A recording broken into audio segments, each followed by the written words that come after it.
छोटे से गांव में एक गरीब परिवार रहता था। उस परिवार में रामू और उसकी बीवी सीता उसके बेटे चिंटू के साथ रहते थे। उसी गांव में एक तोता भी रहता था। उसका नाम था रघु। वो किस्मत का धनी था। जहां भी जाता वहां किसी भी चीज की कमी नहीं पड़ती थी। एक दिन रघु उड़ते उड़ते उस गरीब परिवार के घर गया। रघु सोचता है, अरे वाह, लगता है यहाँ आज बहुत अच्छा खाना मिलेगा। मैं पेट भर के खाऊंगा। वो एक कटोरी में रखे अमरूद देखता है। अरे वाह, अमरूद, मुझे तो ये बहुत पसंद है। मैं तो इसे पेट भर के खाऊंगा। रघु तोता अमरूद खाने ही लगता है। तभी सीता रघु को अमरूद खाते देखती है तो गुस्सा हो जाती है और उसे वहां से भगा देती है। भाग यहाँ से, न जाने कहाँ से आ जाते हैं। मैं तो परेशान हो गई हूँ इनसे।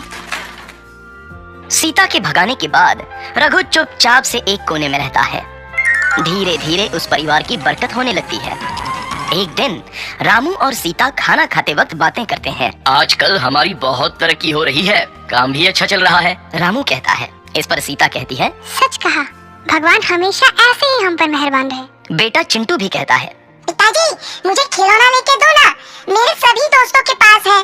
रामू कहता है, ठीक है, जरूर लाऊंगा। सीता कहती है, कितने खुश है सब, मेरे परिवार को किसी की नजर ना लगे।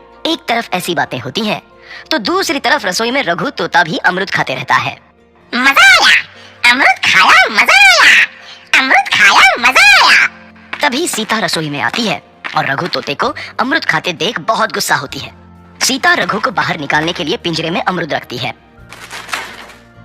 रघु जब अमरूद खाने लगता है तो पिंजरे का दरवाजा बंद हो जाता है और वो उसमें फंस जाता है।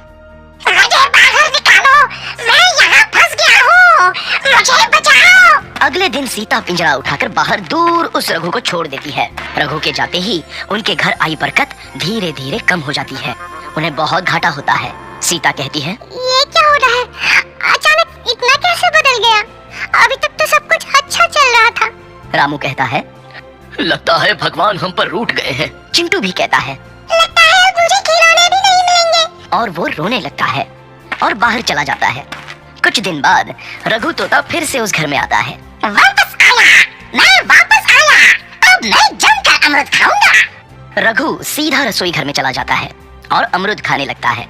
कुछ देर बाद सीता रसोई में आती है और रघु को देख कहती है, एक तो घर में पहले से इतनी दिक्कत चल रही है और ऊपर से ये तोता मुझे और परेशान कर रहा है। सीता रघु को वहां से भगा देती है। रघु उड़कर किसी कोने में छुप जाता है। कुछ दिन बाद धीरे धीरे उस घर की बरकत वापस आने लगती है।